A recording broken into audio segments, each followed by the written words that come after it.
Dining hall का जो product था, खास ओकेजन का था, उसको चौराहे पे ला करके रख देना और आम बना देना, जो खास था उसे आम बना देना।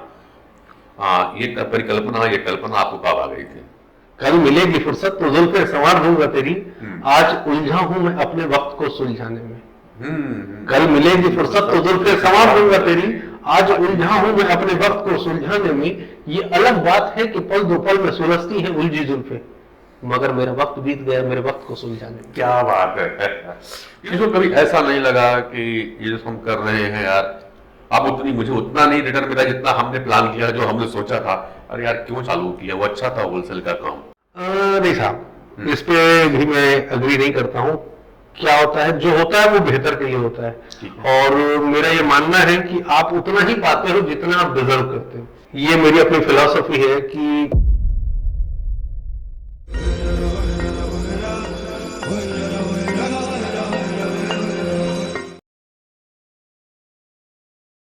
नमस्कार, मैं नरेंद्र पांडे एक बार फिर आपके सामने कार्यक्रम शख्स से शख्सियत लेकर के लाइव कैंपस में उपस्थित हुआ हूँ।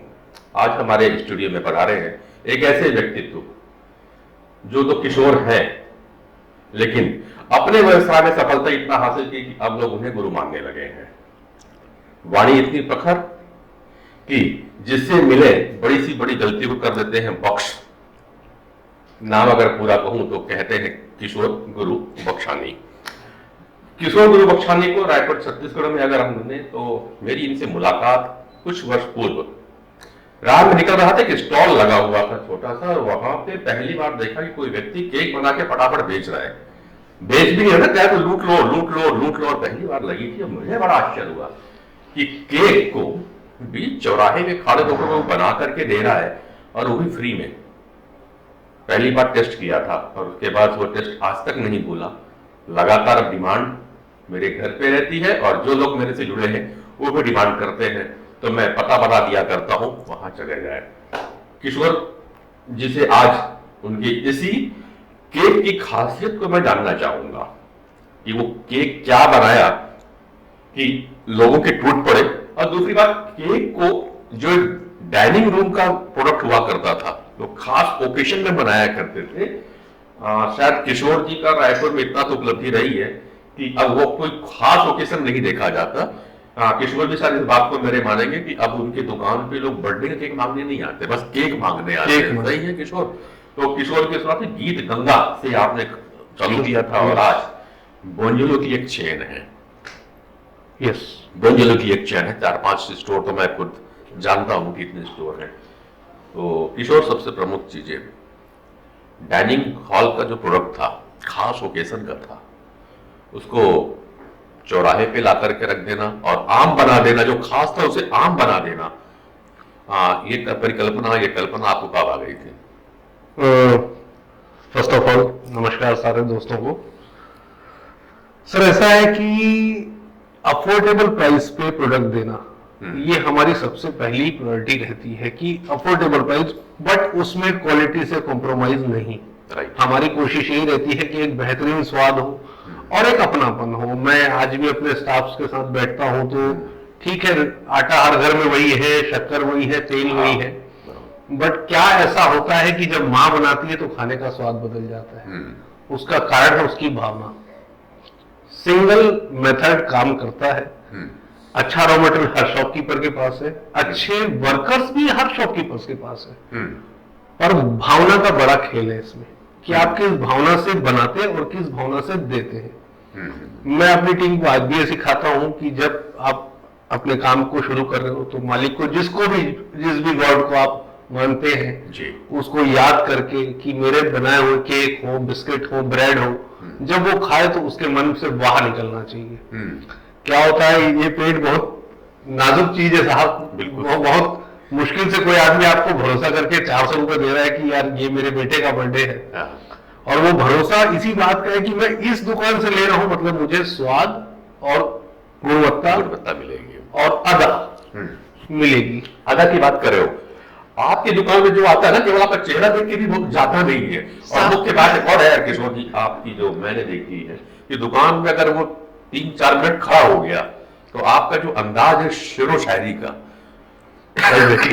फिर वो रेट भी नहीं पूछता है। एक्चुअल में पंडित जी उसका कारण रहा, हाँ। मेरा एक बिलीव रहा जब मैं ये शॉप डाला, जब इस फर्म को हमने शुरू किया 2007 में गीत गंगा, जिस दिन मुझे ध्यान है राज्योत्सव था, राजस्व था बिल्कुल। 1 नवंबर राज्योत्सव के दिन मेरी शॉप ओपन हुई।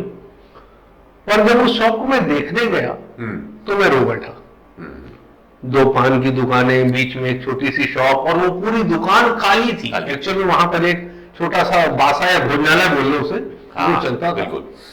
तो वो भोजनालय में को मैं देखा, छत पूरी काली, जमीन पूरी काली, मतलब जहां पैर रखो वहां निशान पड़ गए। मैंने कहा भाई मैं इस जगह पे दुकान चलाऊंगा। तो मेरे बड़े भैया ने मेरे कंधे पे हाथ रखा और बोला मैं तो एक बात याद रखना, मेरे को तेरे पर जितना बिलीव है ना, तेरे को खुद पे इतना बिलीव क्यों नहीं है। क्या बात है। बोले मैं तेरे टैलेंट को जानता हूं, हम अच्छी दुकान डालेंगे और अच्छा काम करेंगे, और मालिक की कृपा से, क्योंकि मैंने इससे पहले रिटेल कभी काम किया नहीं, कि 1-to-1 मार्केटिंग मैंने नहीं की थी 2007 से पहले। बट एक इंथुसियाज्म, एक अंदर का पागलपन, एक बचपना मेरे अंदर उस एज में भी था। हालांकि अलग बात है कि तब भी मैं 27 साल का था। 27 साल में मोस्टली लोग मैच्योर हो जाते हैं, मैं नहीं हो पाया था।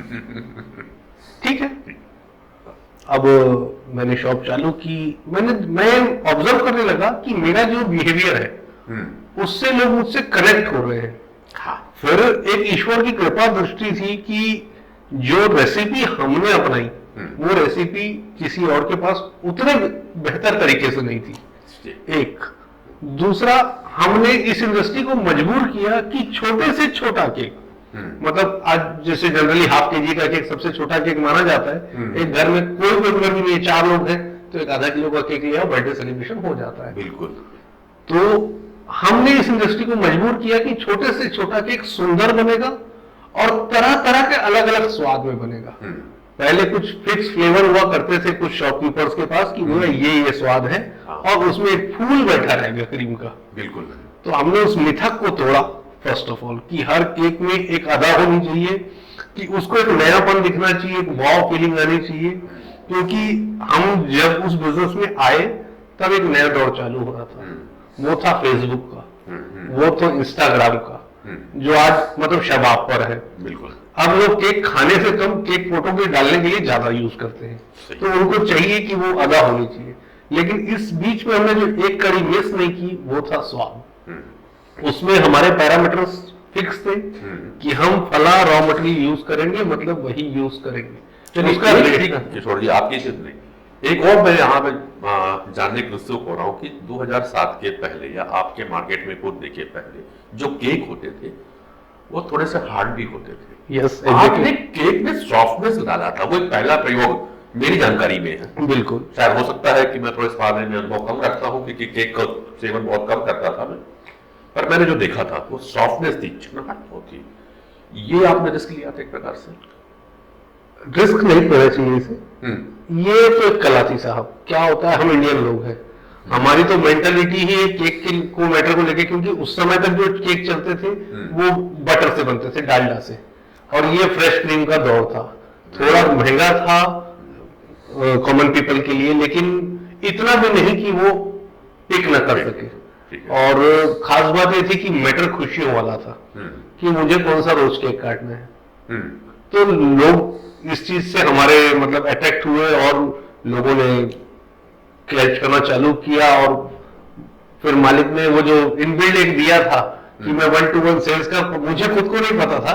ये मेरे ब्रदर्स मुझे तारीफ करते हैं कि तेरे अंदर ये क्वालिटी बहुत अच्छी है कि तू अनजान आदमी को तू 5 मिनट बाद अपना बना लेता है, 5 मिनट बाद वो तेरा गाना गाएगा। बिल्कुल। तो वो कला जो थी, कुछ मेरे शेर व शायरी करने की याद है। एक गुनगुना दो फिर से, तो मजा आ जाएगा। तो नौजवानों के लिए एक बहुत बड़े शायर का शेर है साहब, कि तूफानों से नजर मिलाओ, तूफानों से नजर मिलाओ, सैलाबों पे वार करो, मल्लाहों का चक्कर छोड़ो, तैर के दरिया पार। क्या बात है, तैर के दरिया पार करो। फूलों की दुकानें खोलो, फूलों की दुकानें खोलो, खुशबू का व्यापार करो, इश्क करना खता है तो ये खता एक नहीं 100 बार करो। वाह। चलो, इसी जो आपने खुद एक केक से इश्क किया, और उस इश्क के सागर में बहुतों गोता लगवाया है, जो एक खास ओकेशन में कटने वाला केक अब बिना ओकेशन के खरीदा जाने लगा। हाँ। ये कला कहाँ से आई थी, इसको थोड़ा सा नहीं, ये कला एक्चुअल में मेरी नहीं बोलना चाहिए, ये मालिक की कृपा रही कि इस बीच में लोगों की सोच भी बदली कि हाँ। केक वो प्रोडक्ट नहीं होना चाहिए। अब मेरे बच्चे को कुछ अलग खाने का मन किया तो वो ट्रेडिशनल मिठाइयां ना लेकर के, यार मैं 2 पीस पेस्ट्री के लेके जाऊंगा, उससे अच्छा केक लेके जाता हूँ, पूरा घर सेलिब्रेशन करेगा। एक पहले तक ये था कि सिर्फ बर्थडेज और बच्चों के बर्थडेज में केक, इसलिए बच्चों के बर्थडे पे। लेकिन इस बीच में बच्चे भी समझदार हुए, उन्होंने अपने मदर फादर के भी बर्थडे सेलिब्रेट करने की एक हैबिट बनाई। क्योंकि आज से 20 साल पहले चले जाए तो फादर्स डे से ज्यादा स्ट्रिक्ट होते थे। बराबर। तो फादर के नाम से तो एक और था कि भैया अरे पिताजी से केक कटवाओगे, इतना हिम्मत है हमारा।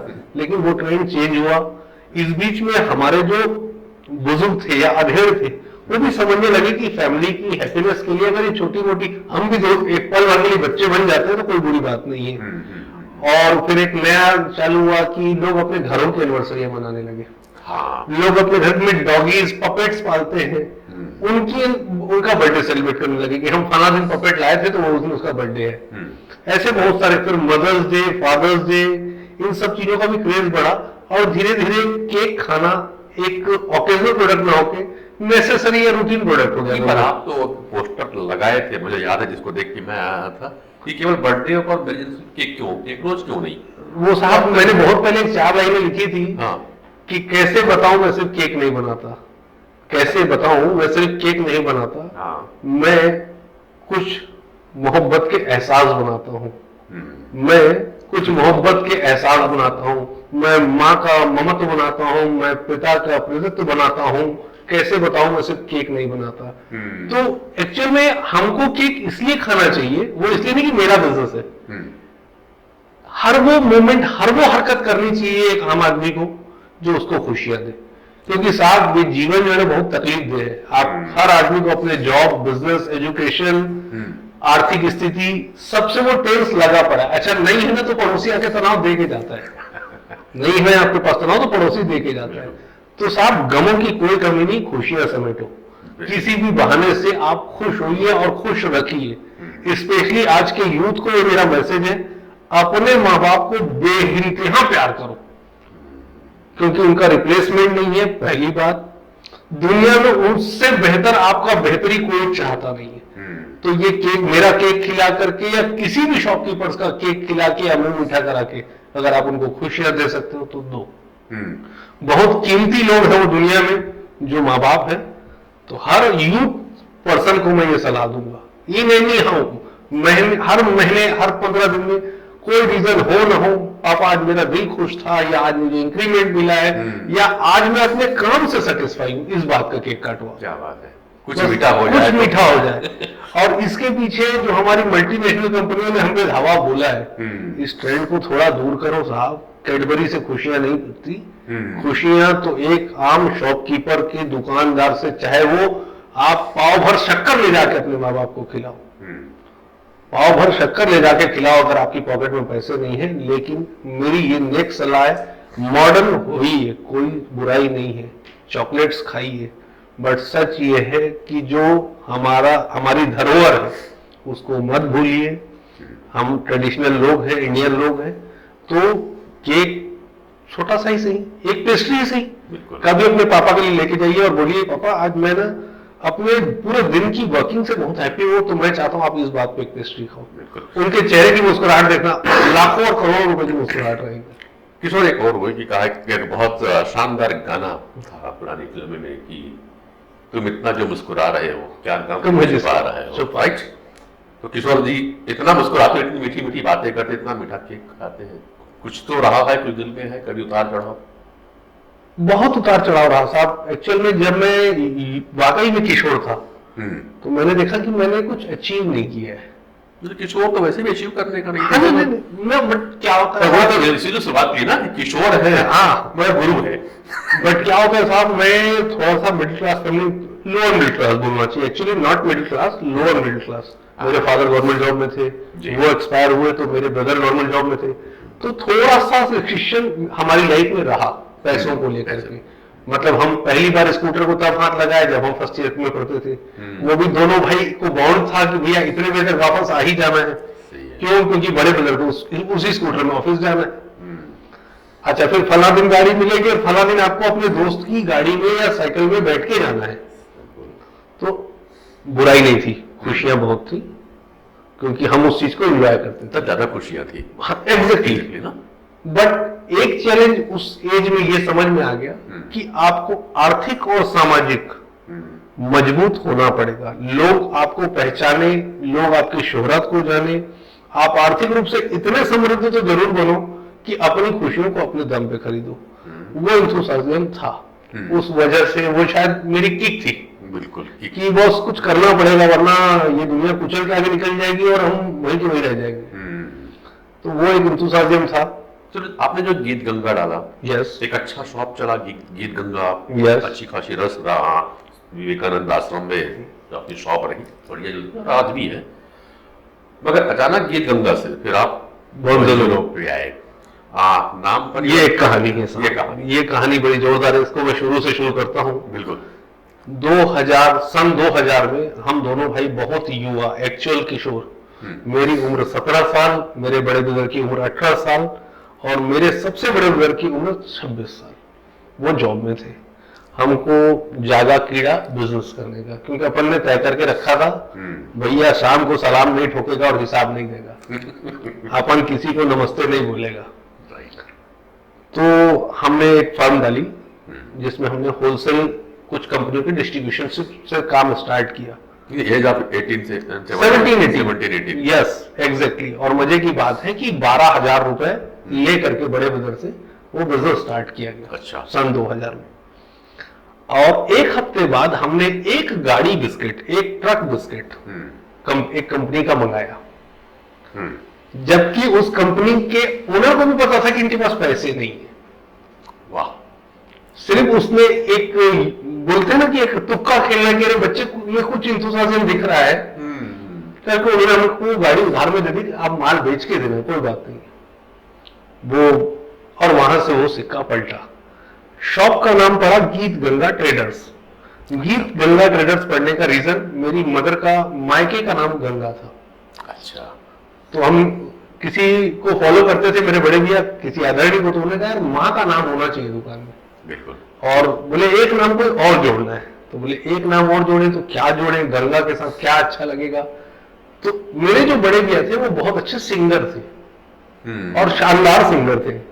मतलब खास बात यह है कि उन्होंने बगैर किसी रियाज और मतलब क्या बोलना चाहिए उसको, कि कहीं सीखने नहीं गए वो, बाथरूम सिंगर से सिंगर बने थे वो, और उनकी वॉइस बहुत अच्छी थी।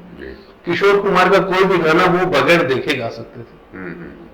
तो हमने फिर फर्म का नाम रखा गीत गंगा। अच्छा। अब वही नाम हमने जब रायपुर में ये गीत शॉप डाली बेकरी की, तो मैं कहा ये नाम हमारी मदर का है तो इससे बेस्ट नाम तो हो ही नहीं सकता, हमने गीत गंगा नाम से। ये अलग बात है कि बेकरी से गीत गंगा का दूर दूर तक नाम का कहीं से कॉम्बिनेशन नहीं था। एप्पल का भी कौन सा आईफोन से है, जो बेकरी का कॉन्सेप्ट था वो कभी गीत गंगा के नाम से बेकरी नहीं लगती थी कि बेकरी है वो। बट वो बिलीव था साहब कि फाइनली कस्टमर खाएगा तो प्रोडक्ट में, हाँ मेरे नाम को तो खाएगा नहीं, बिल्कुल खाएगा प्रोडक्ट, और उससे अगर वो हैप्पी है देन वो घूम के आएगा।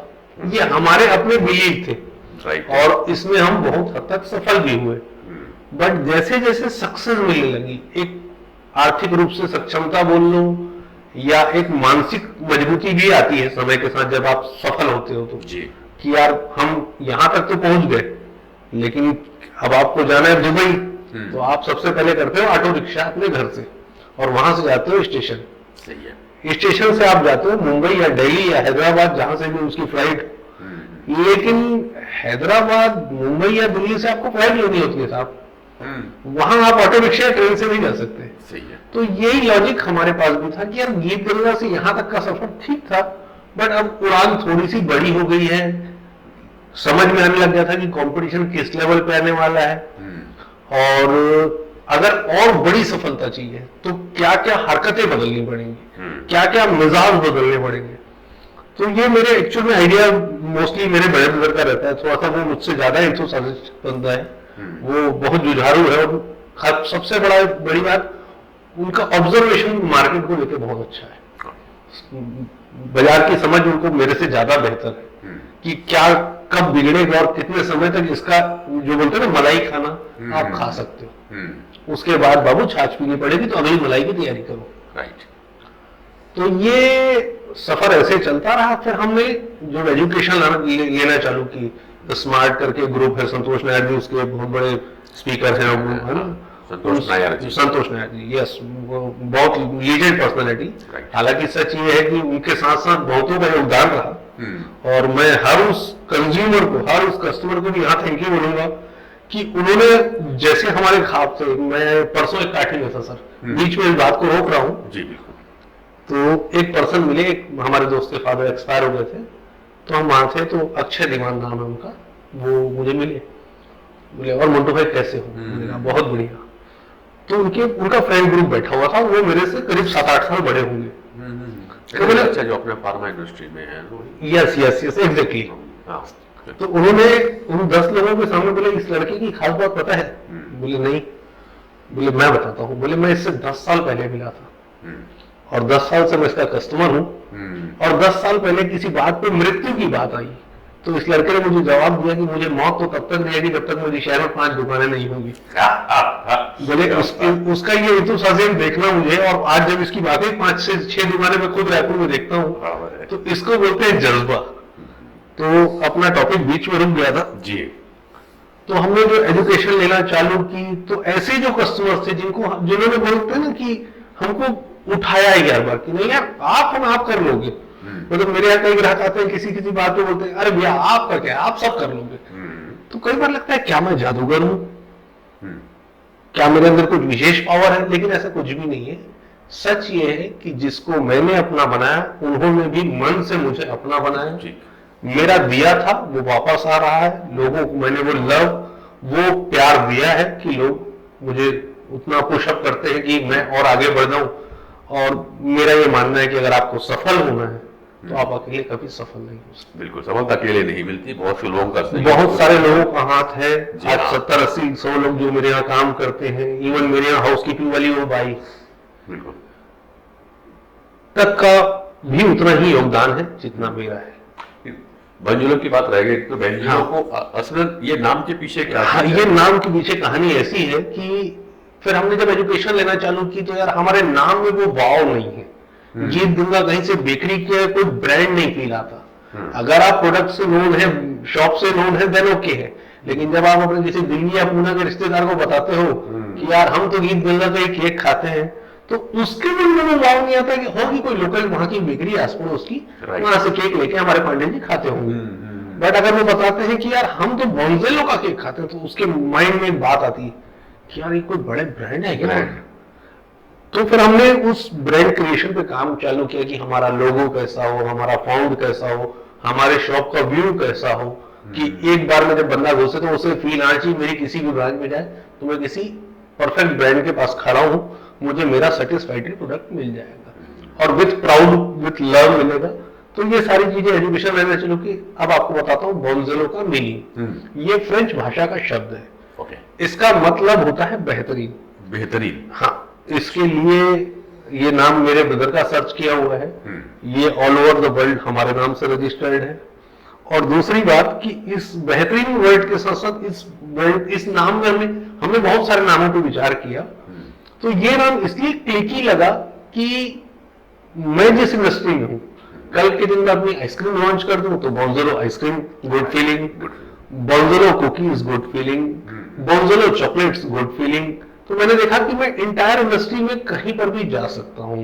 इवन कल मुझे गद्दे बनाने का सूझ जाए कि मैं गद्दों की एक कंपनी डालना चाहता हूँ या बोंजेलो बेड बनाना चाहता हूँ, तो वो एक ऐसा नाम मिला, हमको लगा कि हम जिस भी इंडस्ट्री में चाहें उसको साथ में रन कर सकते हैं।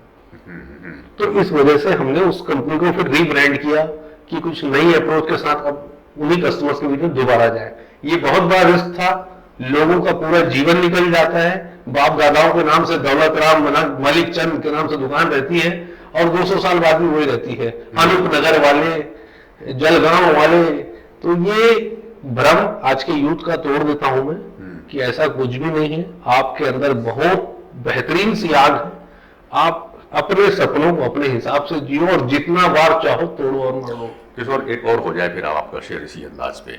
क्योंकि किशोर की अगर दुकान पे हम आए हैं अपने आप शेयर न सुने तो फिर नहीं होता। पॉजिटिव हेल्थ जोन बीमारियों से स्वास्थ्य की ओर एक अनूठी पहल, जहां वैदिक विज्ञान को मॉडर्न मेडिसिन के साथ इंटीग्रेट कर विश्व स्तरीय जीडीवी स्कैन मशीन द्वारा आपका बायोफील्ड, सातों ऊर्जा चक्रों का अलाइनमेंट एवं चक्रों और फिजिकल ऑर्गन्स में ऊर्जा के प्रवाह को चेक कर कंप्लीट हेल्थ एनालिसिस किया जाता है। वेदा पल्स मशीन द्वारा आपकी प्रकृति और विकृति का पता लगाकर सप्त धातु पंच तत्वों के संतुलन की जांच द्वारा बीमारियों के रूट कॉज का पता लगाकर डाइट, थेरेपी एवं डे रूटीन प्लान और साइको न्यूरोबिक टेक्निक द्वारा आपको संपूर्ण स्वास्थ्य की ओर ले जाया जाता है। तो फिर नहीं होता। कल मिलेगी फुर्सत, कल मिलेगी फुर्सत, कल मिलेगी फुर्सत तो जुल्फे संवार दूंगा तेरी। कल मिलेगी फुर्सत तो जुल्फे संवार दूंगा तेरी। आज उलझा हूं मैं अपने वक्त को सुलझाने में। कल मिलेगी फुर्सत तो जुल्फे संवार दूंगा तेरी।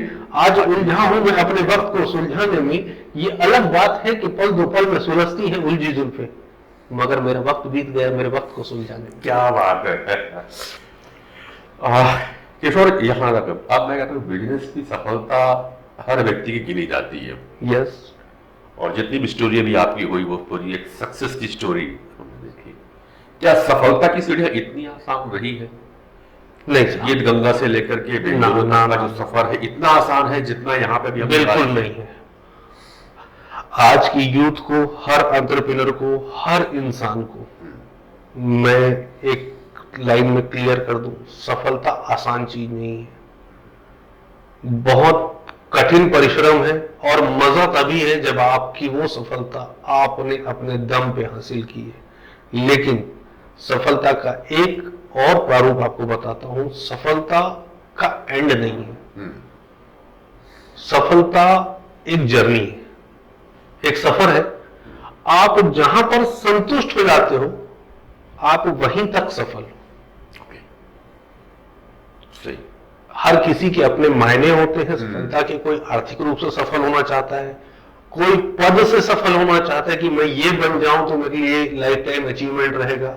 कोई एक अच्छा घर बनाना अपना अचीवमेंट समझता है, कोई अच्छी सेहत के पीछे ध्यान करता है। बट अगर आप एक्चुअल सफल रहना चाहते हैं और हैप्पी रहना चाहते हो उसके साथ, तो आपको ये journey end of the day तक करनी पड़ेगी। क्योंकि हर जगह आपके पद, प्रतिभा, धैर्य और जवाबदारियां बदल जाएंगी। किशोर, कभी ऐसा नहीं लगा कि ये जो हम कर रहे हैं यार, अब मुझे उतना नहीं रिटर्न मिला जितना हमने प्लान किया, जो हमने सोचा था, अरे यार क्यों चालू किया, वो अच्छा था होलसेल का काम? नहीं साहब, इस पे भी मैं अग्री नहीं करता हूं। क्या होता है, जो होता है वो बेहतर के लिए होता है। और मेरा ये मानना है कि आप उतना ही पाते हो जितना आप डिजर्व करते हो। ये मेरी अपनी फिलॉसफी है कि मेरे बड़े ब्रदर को मैं बहुत क्रेडिट देता हूं और मेरे दोनों भाइयों को जी। इसमें कोई शक नहीं। अक्सर मेरे से लोग ये बात करते हैं कि अरे क्रेडिट आप क्यों नहीं लेते? जब भी कहीं पर ये बात होती है, भाई पब्लिक फेम तो आप रहे हो, तो मैं उनको बताता हूं कि मैं पिक्चर का सिर्फ वो हीरो हूं जो सामने लोगों को दिखता हूं। लेकिन सच ये है कि फिल्म तो डायरेक्टर बनाता है। तो टॉपिक से भटक रहा हूं, सॉरी। बस इतना होता है कि कभी ऐसा नहीं लगे कि आप गलत फील्ड पे कोई ऐसा नहीं, ऐसा बिल्कुल नहीं है।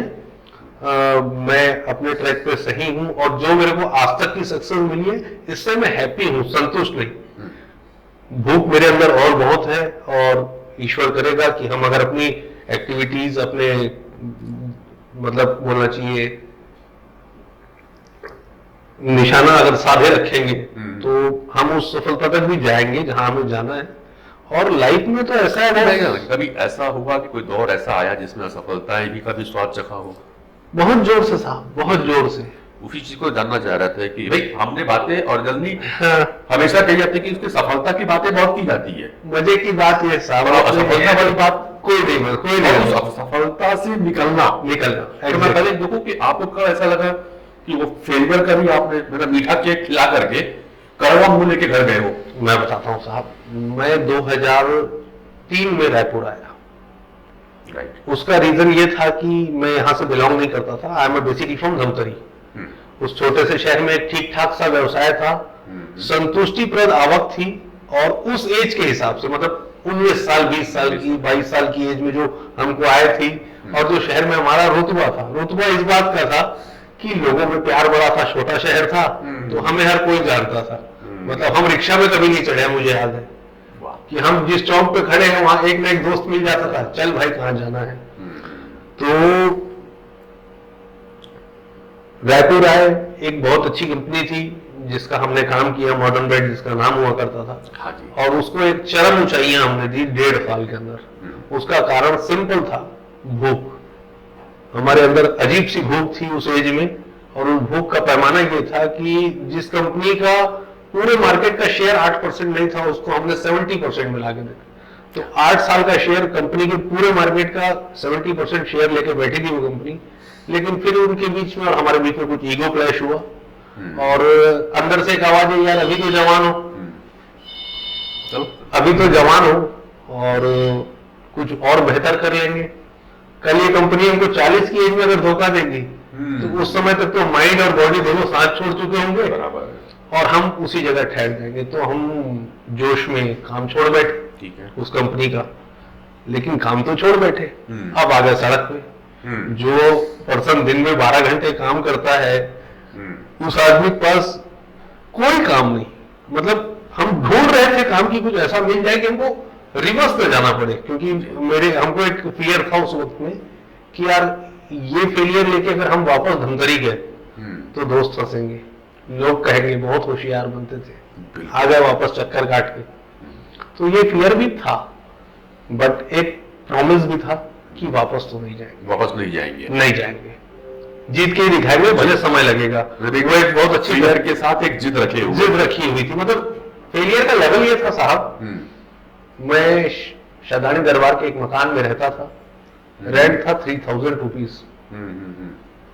हमको अपने बड़े ब्रदर से हेल्प नहीं लेनी है, ये एक अंदर से प्रॉमिस था कि ठीक ठाक परिवार से थे, मेरे बड़े ब्रदर गवर्नमेंट जॉब में थे। और मजे की बात यह है कि मेरे पिता तुल्य मेरे बड़े भाई, ऑलवेज उनका हाथ हमारे ऊपर ऐसा रहा, ठीक है, कि उन्होंने कभी इस चीज की ये नहीं की कि यार मुझे दो, तुमको क्या चाहिए मैं दूंगा, मैं हेल्प करूंगा ऑलवेज। लेकिन वो अंदर का एक जवान मन की यार हमको अपने दम पे करना है। मैं उस 3000 को किराए को कभी भी टाइम पे नहीं दे पाता था। अच्छा, इस लेवल की फाइट थी। तो वो फेलियर किसी को नहीं समझ में आता, वो जो अंदर की आग थी वो किसी को नहीं समझ में आती। आज हर कोई मोन्टू को या विजय को देखता है, अरे आपका क्या दिया बोंजेलो, आपका तो नाम चल रहा है, दिन 5-5 6-6 दुकान खोल लियो।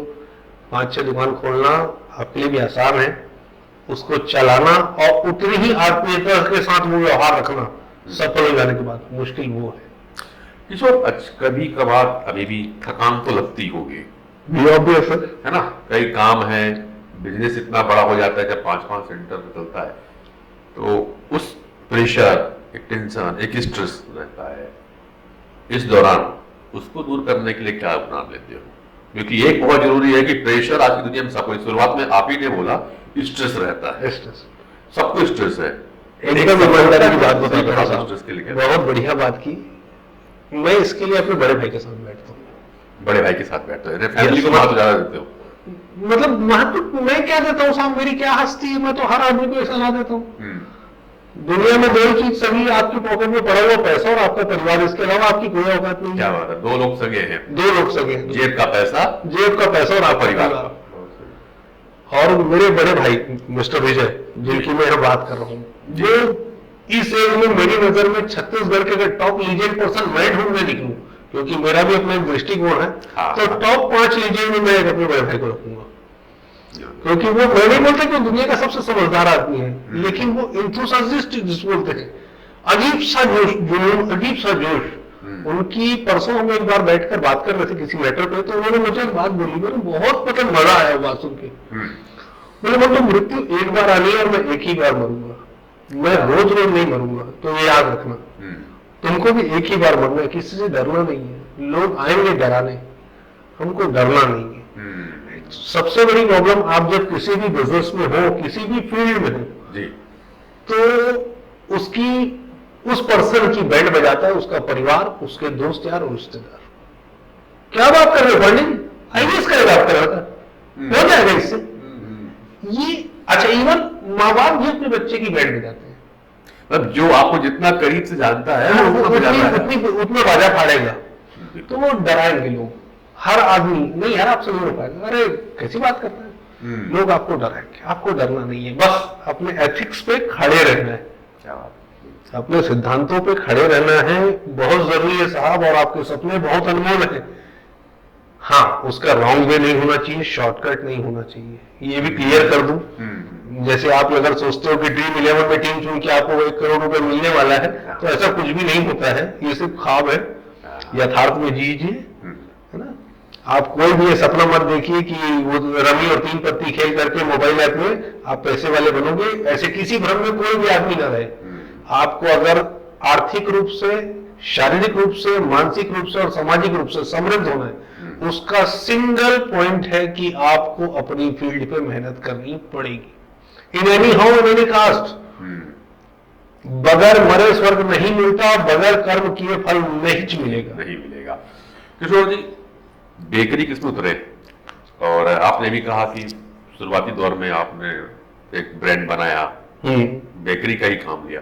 तो जब घर पे कोई बेकरी का काम करता था या कुछ ऐसा परिवार में था कि यार मेरे को बेकरी पे जाना है, कितना स्टडी की हुई? नहीं, हाँ बिल्कुल बिल्कुल, बड़ा अच्छा पॉइंट निकाला आपने। एक्चुअल में जब हम, इससे पहले मैं मॉडर्न ब्रेड का काम करता था, हाँ, तो एक फील्ड की जानकारी थी कि ये मार्केट कितना बड़ा है, एक। दूसरा, यहाँ पर एक बहुत आदरणीय का मैं नाम लेना चाहूंगा, पंडरी के पास एक छोटी सी बेकरी हुआ करती थी, सिटी बेकरी। हाँ, अगर आपको याद है, वहां हमारे एक बुजुर्ग अंकल बैठते थे। उस परिवार से, उस पर्सन से, उन पर्सन से हमारा एक अलग सा लगाव था। ठीक है। तो उन्होंने ये एक थोड़ा सा आइडिया थ्रो किया था कि बेटा आप अपनी रिटेल स्टोर डालो, खुद की मैन्युफैक्चरिंग तो कर रही हो। उस समय मैं एक मैन्युफैक्चरिंग में उतर गया था, बट हमारा होलसेल का जो बिजनेस हुआ करता था, एक ट्रेंड होता है हमारे यहाँ लोकल बेकरी बिस्किट का, 3, 4, 5 रुपए के क्रीम रोल, किराना शॉप में मिलने वाले बेकरी बिस्किट, बिल्कुल हम उस पे थे। तो उन्होंने हमको एक सलाह दी कि बोले आप अपना रिटेल स्टोर डालो, क्योंकि उसमें प्रॉफिट ऑफ मार्जिन एक तो अच्छी है, और दूसरी बात कि वो कस्टमर अगर आपका प्रोडक्ट लाइक कर गया कंज्यूमर, तो वो रिपीट चल के आता है और आपका ब्रांड एम्बेसडर बनता है। सही है। तो ये उनकी सलाह, मतलब मैं जीवन पर्यंत उनका आभारी रहूंगा जी। और आज वो दिल्ली में सेटल है हमारे अंकल, बहुत अच्छे मालिक, उनको लंबी उम्र दे। उनका भी एक हाथ रहा हमको रिटेल की तरफ पुश करने का। तो किशोर, बहुत सारी बातें आपकी हो गई हैं। समाप्ति के पूर्व एक मैं आपका शेर और सुनूंगा, जबरदस्त अंदाज आपका रहता है इसमें, उसके बाद फिर कि तुम पूछो और मैं न बताऊं, ऐसे तो हालात नहीं। कि तुम पूछो और मैं न बताऊं, ऐसे तो हालात नहीं, बस एक मेरा दिल टूटा है और नहीं कोई बात नहीं। और एक शेर मैं अपनी वाइफ के लिए लिखा था जी। हम तुमसे मोहब्बत करते हैं, ये बात यकीनन सच है। हम तुमसे मोहब्बत करते हैं, ये बात यकीनन सच है, लेकिन यही बात हर बार मैं बताऊं, ये जरूरी तो नहीं। और माना कि तू बेइंतहा खूबसूरत है किसी पाक शबनम की तरह, लेकिन यही बात हर बार मैं जताऊं, ये जरूरी तो नहीं। और तेरा मुझसे रूठ जाने का जो ये सिलसिला बदस्तूर सा हो चला है, हर बार मैं ही झुक के मनाऊं, ये जरूरी तो नहीं। तो ये थे मस्त मौला अंदाज किशोर गुरु बख्शानी। आज हमारे कार्यक्रम शख्स से शख्सियत तक आप देख रहे थे लाइव कैंपस पे। ये गंगा से लेकर के पौंजिलों का सफर, उसके पहले मॉडर्न बेकरी को जमाने का काम भी यहाँ पे आपने किया। हम 2 भाइयों को अक्सर देखते रहे, एक भाई दुकान पे ही दिखते थे, लेकिन किशोर अक्सर हर चौराहे पे घूमते फिरते कहीं ना कहीं दिख जाया करते थे। ये बात को मैं ऐसे एंड करूंगा साहब, दुनिया में हर आदमी सफल होना चाहता है, हर आदमी ख्वाब देखता है। मैं अंतिम बात को यहां से खत्म करूंगा कि मैं अपने भाई के सपनों के लिए जिया हूं, और मजे की बात, मैं उस गाड़ी का पिछला पहिया हूं, ये बताने में मुझे कोई शेम नहीं है। मेरे सपने मेरे भाई के हैं, और मैं चाहता हूं कि वो हर हाल में, हर कीमत पे सफल हो, क्योंकि दुनिया में सफल आदमी हो जाता है, सफल करने वाला उससे ज्यादा बड़ा होता है, उसका साथ देने वाला। अगर मोदी जी आज एक शानदार प्रधानमंत्री है, तो अमित शाह का भी कुछ ना कुछ रोल रहा होगा। अर्जुन जीता तो कृष्ण का भी कुछ ना कुछ बेहतरीन रोल रहा होगा। बिल्कुल। तो हर बार राम ने रावण को मारा तो भारत और लक्ष्मण का भी कुछ काम योगदान रहा है। बहुत सही। तो हर बार सिर्फ जीतने चलो की इसी से एक बात और अगर ये सभा समाप्त करने वाला था, लेकिन एक प्रश्न दिमाग में आ गया है। Please please please. जिस तरह से अभी समाज चल रहा है किशोर, ये समाज एक सेंट्रलाइज हो रहा है, यूनिट में चल रहा है, केंद्रीकरण हो चुका है, बस मियाँ बीवी और बच्चे। आपसे पूरी चर्चा जो हो रही है वहां पे आप भाई, परिवार, भाई, तो अभी के समय में जो एक सिंगल परिवार 1 BHK के रूप रहने लगे हैं, और आप जहाँ रहते हो तो एक पूरा वही आंगन और घर उस पर चले, कितना महत्व समझते हो सफलता के पीछे में सिंगल परिवार का चलना और भाइयों के साथ पूरे परिवार पर बैठ करके बिजनेस करना? यहाँ पर थोड़ा सा मैं अपना व्यू रखता हूँ। मैं भी अलग रहता हूँ। आप भी अलग रहते हो पिछले 3 साल से। उसका कारण यह है कि जिस घर में हम पूरा परिवार रह रहे थे वो जगह छोटी पड़ रही थी, तो मैं एक अलग फ्लैट लेके रहता हूँ। बट आज भी सच है कि अगर मैं 7 दिन अपने भाई से बात नहीं की हूँ तो वो अंदर से गट फीलिंग नहीं आती। वो तो ठीक है। हाँ, और काम बढ़ गया तो आपने मकान, मैं बिजनेस को लेकर चल रहा हूँ, बिजनेस को लेकर के भाई और भाइयों में दरार पड़ती है। हाँ, और बढ़ जाएगा। सबसे बड़ी प्रॉब्लम क्या हो रही है, हम चरों से ज्यादा आधुनिक हो रहे हैं। हमको अपनी आजादियों का, और हम बड़े हैं, मैं जो आ गया है ना, लाइफ में आप मैं से कुछ तो पालोगे, सब कुछ नहीं पा पाओगे। मैं से कुछ तो पाएंगे, कुछ तो पालोगे और सब कुछ नहीं पाओगे। और सबसे बड़ी बात साहब, एक बीच में मैं एक वीडियो देख रहा था, फेसबुक वगैरह मैं चलाते रहता हूँ, तो उसमें एक वीडियो था जिसमें एक संत बोलते हैं कि जब मेला उड़ा था तो बगुला उड़ा था, वो अकेला उड़ा था, जाना खाली हाथ है। तो उस परिवार से कट के क्यों यार? बिल्कुल। जिनके लिए कमा रहे हो, जिनके लिए मेहनत कर रहे हो, जिनके लिए आप दिन रात एक कर रहे हो, आखिर आपकी सक्सेस को अगर बांटने वाला कोई नहीं होगा, उसको चीयर्स करने वाला कोई नहीं होगा, तो फिर वो सक्सेस किसी काम की नहीं है। आप जितने भी सफल हो अपने परिवार के लिए हो, थोड़े कम सफल हो जाना दोस्त, परिवार का साथ मत छोड़ना। बिल्कुल। और अच्छी बात थी, महाभारत में युधिष्ठिर ने भी यही बात कही थी, भी थी, अगर हम जीत भी गए और हमारे ये भाई, हमारे दासरी, हमारे मामा अगर नहीं रहेंगे तो यार हम किसकी खुशियां किसके साथ मनाएंगे? तो परिवार का और समाज का बड़ा महत्व है। तो मैं बहुत हूँ, किशोर भाई आज हमारे बीच प्रस्तुत हुए हैं। गीत गंगा से लेकर के बांजीरो तक का सफर हमने दिया, बड़े यंग एज में, जिसको लड़कपन कहा जाता है, वहां पे बिजनेस करने की सोच ली थी। यह इनका जुनून था। इन्होंने ये भी बताया कि किस तरह बिजनेस में जब काम में जब असफलता महसूस हुई तो केवल एक जिद रह गई थी कि नहीं, डर था कि वापस जाऊंगा तो अब वो दोस्त मेरा उपहास करेंगे और कुछ उल्टा सीधा बोलेंगे। तो उस जिद को लेकर के कि नहीं भैया कुछ करके ही जाना है, और की सफलता आई। एक और शेयर कर दी, बीच में बनी, थोड़ा बंद करके पालना चाह रहे थे, लेकिन मैं उसको रिकॉर्ड करके रखा हूं।